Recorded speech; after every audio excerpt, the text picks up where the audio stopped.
Digital Commodity Capital Corporation, sebuah perusahaan yang terdaftar di Nasdaq, baru saja mengungkapkan bahwa mereka menambahkan XRP ke dalam kas perusahaan mereka.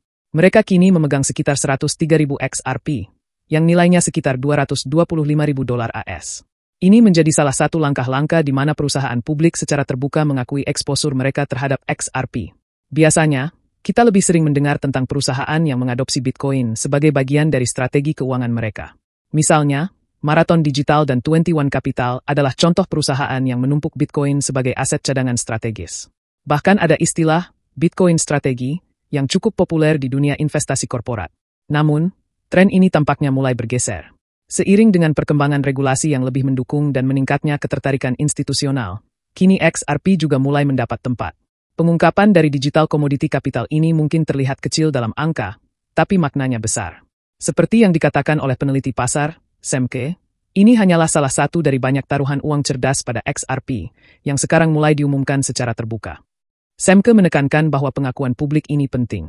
Menurutnya, banyak institusi mungkin selama ini sudah memegang XRP secara diam-diam, tapi dengan langkah ini, bisa membuka jalan untuk lebih banyak pengungkapan serupa di masa depan.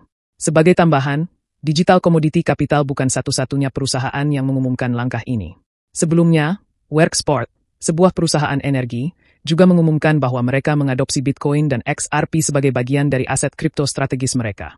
Worksport bahkan sudah melakukan pembelian 6 digit untuk kedua aset tersebut. Menariknya, pengungkapan dari Digital Commodity Capital ini terjadi tidak lama setelah mereka memuji penyelesaian sebagian dari perselisihan hukum antara Ripple dan SEC. Dalam pernyataan mereka tanggal 26 Maret lalu, perusahaan ini menyebut bahwa penyelesaian ini adalah kemenangan, bukan hanya untuk Ripple, tapi untuk seluruh industri kripto. Perlu diingat, Ripple dan SEC telah setuju untuk menghentikan banding dan mencoba menyelesaikan kasus di luar pengadilan. Ripple sendiri menawarkan untuk membayar $50 juta dari total $125 juta yang diperintahkan oleh Hakim Analisa Torres. Semua perkembangan ini menandakan bahwa iklim untuk XRP semakin membaik. Dengan kasus hukum yang hampir selesai dan dukungan institusional yang mulai terlihat, XRP bisa saja memasuki babak baru dalam adopsi global.